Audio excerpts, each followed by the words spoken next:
बिस्मिल्लाहिर्रहमानिर्रहीम।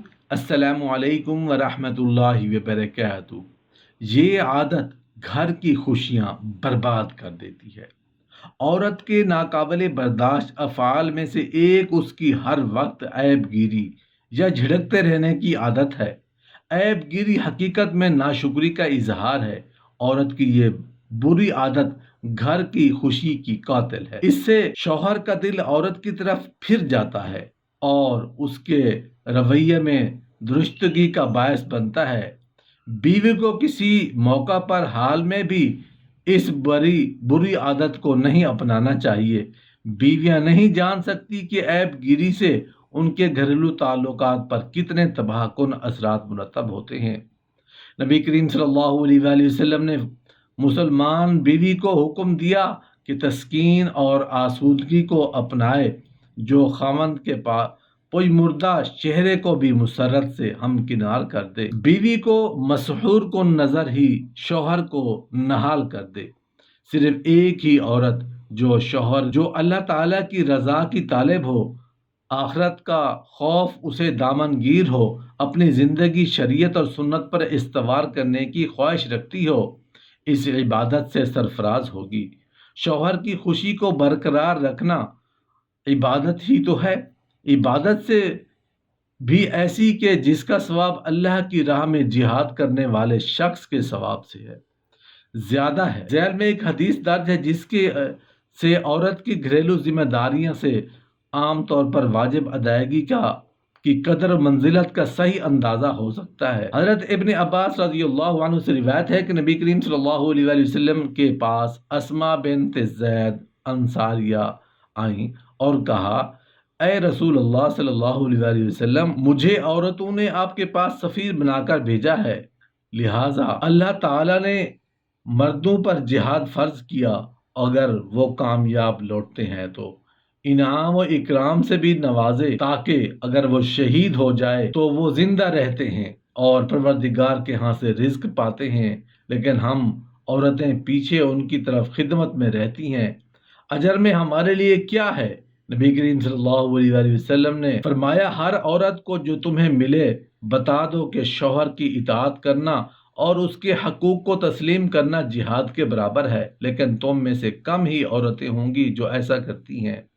हजरत अस्मा ने सिर्फ अपने ज़माने ही की ख़वातीन की ज़िंदगी नहीं फरमाई, बल्कि बाज़ पहलू से हमारे ज़माने की ख़वातीन भी पूरी नुमाइंदगी कर देती हैं। उस ज़माने में आज़ादी निस्वा की अलमबरदार औरतें जो कुछ कहती हैं, उसकी बड़ी अहम वजह तो ये है कि वो फ़राइज़ उनकी हकीर नज़र आते हैं और जो हकीकत ने उनके सर डाल दिए हैं, और फ़राइज़ उनको मुअज़्ज़ज़ मोहतरम नज़र आते हैं जो मर्दों से ताल्लुक़ रखते हैं।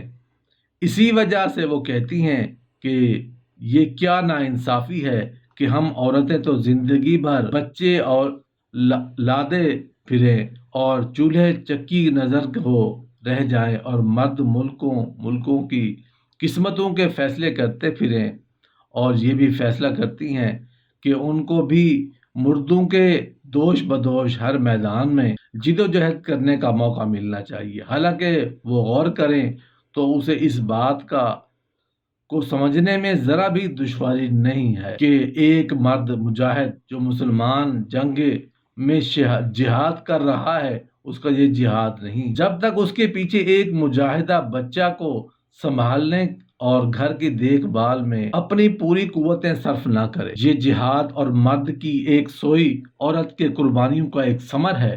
इसलिए मर्द खुदा की राह में लड़ रहा है तो तन्हा मर्द ही ने लड़ा है, जबकि उसके साथ साथ खवातीन की वो बंदी भी मसरूफ पैकार है जिसने मर्द को जिंदगी के दूसरे महाजों पर लड़ने से सबकदोश करके उस मैदान जंग के लिए फारिग किया है और घर के मोर्चा को उसने खुद संभाल रखा है। जज्बात से बेअलग होकर सही मुवाजना करके अगर देखा जाए तो कौन कह सकता है कि उन दोनों जहानों में से कोई भी कम ज़र्फ है या गैर ज़रूरी है।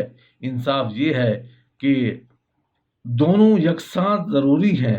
اس لیے خدا کی نگاہوں میں دونوں کا اجر و ثواب بھی یکساں ہے۔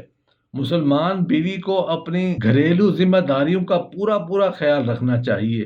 اپنے بچوں کی صحت نگہداشت، شوہر کی طرف الفت محبت کا طرز عمل در حقیقت ایسے اعمال ہیں جو مردوں کی طرح سے جہاد فی سبیل اللہ سے اگر بڑھ کر نہیں تو ہم پلہ ضرور ہیں۔ گھر کی نگہبانی اور امور خانہ داری کی صحیح طور پر بجا آوری نیکی کے بڑے کاموں میں حسرت، جن کی ادائیگی سے اللہ تعالیٰ کی رضا اور خوشنودی حاصل ہوتی ہے۔ اس سلسلے میں حضرت عائشہ رضی اللہ عنہ اور حضرت فاطمہ رضی اللہ عنہ کی زندگی سے دو مثالیں پیش کی جاتی ہیں۔ حضرت عائشہ رضی اللہ عنہ نے اپنے ہاتھوں سے نبی کریم صلی اللہ علیہ وسلم کے کپڑے دھوتی اور سر مبارک میں تیل لگاتی تھیں، گھر کا تمام کام کاج خود کرتی تھیں۔ حضرت حسن رضی اللہ عنہ فرماتے ہیں کہ گھر کا تمام اندرونی کام کاج، کھانا پکانا، چکی پیسنا، کپڑے دھونا، گھر میں جھاڑو دینا وغیرہ سب ہماری والدہ محترمہ خود اپنے ہاتھوں سے سر انجام دیتی تھیں، اور انہی کاموں کے درمیان ہماری ضرورتیں دوا پلانا، نہلانا، کپڑے بدلوانا وقت پر پوری کرتی جاتی تھیں۔ پھر خاتون جنت کا یہ بھی اصول تھا کہ خواہ 2 وقت کا فاقہ ہو، جب تک شوہر اور بیوی کو نہ کھلاتی خود ایک دانہ نوش نہ فرماتی تھیں۔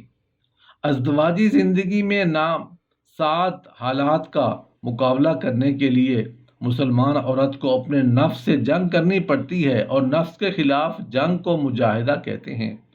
عورت کے مجاہدہ کا دائرہ اس کے گھر، شوہر اور بچوں کے گرد گھومتا ہے۔ عورت اپنے روحانیت کی تکمیل اپنے نفس کے ساتھ جنگ سے کرتی ہے، جو اسے اپنے فرائض سے عہدہ برا ہونے کے لیے لڑنی پڑتی ہے۔